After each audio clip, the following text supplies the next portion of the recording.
मुंड कोण काटले मोर दाय ना ते गोले ताकू सेटिया गोला बात थिला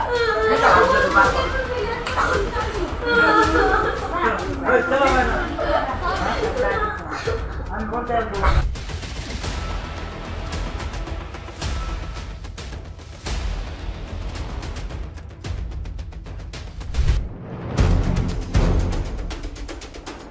हॉस्टेल शिक्षार्थी अमंगल करुछंती कि मंगल विभाग। रायगड़ा गुणपुर सहरांचल शिक्षा योजना रे अन्वेषा हॉस्टेल रे होइतिबा सहपाठी मध्य मरणांतक आक्रमण घटनार होइछि वीडियो भाइराल। घटना नहीं चाहिए बुद्धिजीवी अभिभावक एवं क्रियाशील होइछि प्रशासन। गुणपुर पुलिस और जिला मंगल अधिकारी हॉस्टेल रे पहुंची करिसेंती तदंत। रायगड़ा जिला गुणपुर तहसील ऑफिस निकट में शहेशज्या विशिष्ट अन्वेषा हॉस्टेल सहपाठी छात्र छात्री 3 जन छात्र को मरणांतक आक्रमण करथिबा वीडियो भाइराल होइथिला। आक्रमणर शिकार होइथिबा नवम श्रेणी छात्र अभिजित सबर, अष्टम श्रेणी उथपा सबर एवं पवित्र सबर को हॉस्टेल रे किछि छात्र मरणांतक आक्रमण करथिबा वीडियो मोबाइल कैमेरा रे कैद करी भाइराल होइथिला। भाइराल वीडियो देखी गुणपुर वीडियो घटना को नहीं मंगल विभाग को अवगत पर हॉस्टेल जाई तदंत आरंभ करिछि। जिला मंगल अधिकारी असीमा राव और गुणपुर थाना अधिकारी उत्तम कुमार साहू हॉस्टेल परिसर को जाई छात्र मानक पचराउचरा करिसेंति।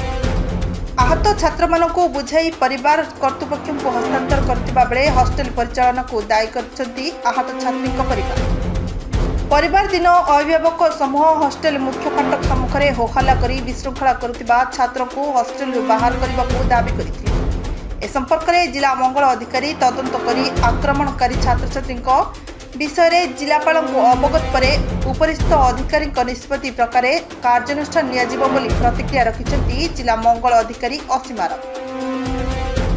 तेबे हॉस्टेल किछि दुर्दांत अंतेवासी छात्र से हॉस्टेल 2 छात्रों को निधुम पिटुथिबा वीडियो भाइराल घटना पर क्रियाशील होइछि जिला प्रशासन। प्रथमरू 10म पर्यंत अनुसूचित जाति और जनजाति पिला को हॉस्टेल रखी सरकार सेमानक उच्च शिक्षा पाई व्यवस्था करछथि। सहरांचल शिक्षा योजना रे एही वर्गर छात्र माने एही हॉस्टेल रे रही विभिन्न इंग्राजी विद्यालय गुड़िकरे शिक्षा अर्जन करबा व्यवस्था करछथि। किंतु ए वीडियो देखला परे हॉस्टेल अंतेवासी छात्र माने एठारे किभली शिक्षा अर्जन करुछंती एवं केते सुरक्षित अछंती ताहा स्पष्ट बारी हेउछि। एथिरे जिला परिषद सभ्य इज्ञान गमांगो, टलना सरपंच संतोषी सबर, तरुण सन्तपति समेत बहु बीजेपी समर्थक जनप्रतिनिधि समूह क्षोभ प्रकाश करने सह घटनार तदंत दाबी करिसेंती। रायगड़ारू संजय कुमार नायक रिपोर्ट, नारद न्यूज ओडिया।